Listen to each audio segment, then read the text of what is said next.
is going to do next, but I suspect that it's something along the lines of they're going to use the iPad, and Mr. Binger was talking about pinching the screen.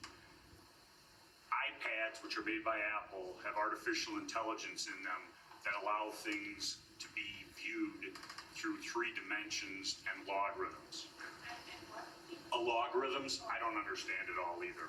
And it uses artificial intelligence or their logarithms to create what they believe is happening.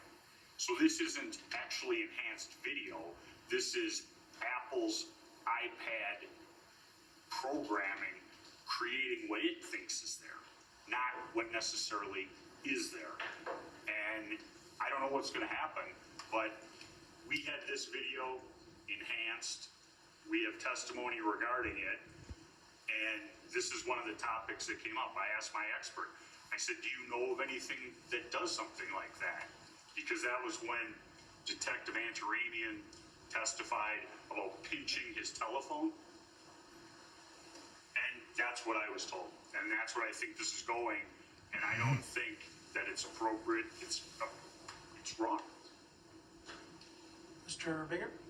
Your Honor, I think everybody in this room has a smartphone, whether it's an Apple iPhone or some other device. And I think we've all taken a photograph or a video at one point or another and used the pinch to zoom in feature. This is a common part of everyone's everyday life. In the olden days, you had a photograph and a magnifying glass, right? That doesn't change the photograph. When you use a magnifying glass to look at words on paper or a photograph, the magnifying glass doesn't change the image. It doesn't change the pixels on the paper. It doesn't change the words in the book. All it does is make them easier to see. The pinch and zoom feature on the iPad or the iPhone or an Android phone, whatever device everyone in this room has, does that exact same thing.